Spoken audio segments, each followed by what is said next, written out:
From their home in northern Quebec to Resolute Bay, 1,400 kilometers north in the high Arctic.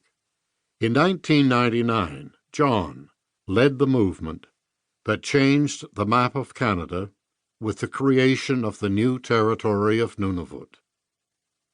My hope is that this book will allow people who have never been fortunate enough to go north to feel a little closer to knowing its people and their culture and history.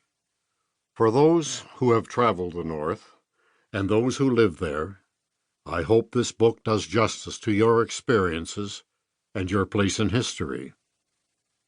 This is my way of saying thanks for sharing so much of it with me. Part 1. Discovery. Where's Frobisher Bay? Chapter 1. Colonial Justice. White Men in Black Robes. I will remember the look in Tutelik's eyes forever. His was a face weathered and leathered from a lifetime of traveling across the frozen reaches of Arctic tundra and sea ice.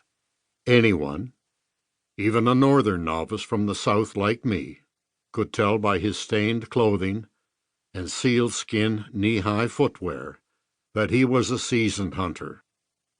Yet the situation he faced filled him with panic and confusion.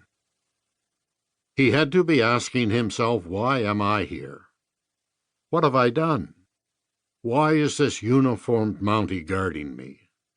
I imagine what was most frightening to him was standing in front of these white men in long, flowing black robes in this room with so many flags.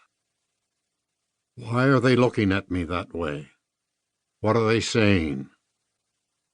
The white men in front of him included a judge, 2 lawyers, another man who was writing down everything that anyone said, the Mountie who'd arrested him, and 1 broadcast reporter, me. What did we know of his life? None of us understood Inuktitut. He couldn't speak to us. He couldn't tell his story.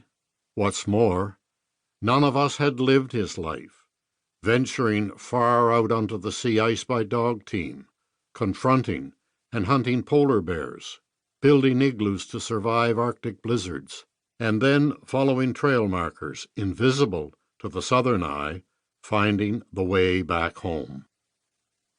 Tutelik's crime? He was accused of hunting a female polar bear with young. Bizarre when you think about it, he was charged with practicing the ancient skill that had allowed Inuit to survive for thousands of years. In his own culture, what he and his 3 companions had done was the feat of great hunters. The statement of fact, submitted by the prosecutor, ignored all of that, concentrating instead on the white man's law and justice. The charge stated, on or about 14th of April, 1969, the accused, an Eskimo, Tutelik, E4 321, and his Eskimo companion, Arkvet Anvil, both of whom live at Spence Bay, Northwest Territories, proceeded by dog sled northwest of Spence Bay to a point several miles off the coast of the Boothia Peninsula, on the sea ice northwest of Paisley Bay, Northwest Territories, in search of polar bears to shoot for their hides. They sighted 3 polar bears together, 2 smaller bears, approximately the same size, and a larger bear. The statement appeared to recognize Inuit traditions only once, by acknowledging that rather than kill the bears themselves, Tutelik and Arkvik waited for their friend, Matthias Munga, and his deaf son, Umimangak Munga, to arrive. The prosecutor's charge continued. They wanted Umimangak to have the first shot. If he were successful in killing a bear, he would gain the hide, which he could then trade with the local fur trader. Umimangak did take the first shot.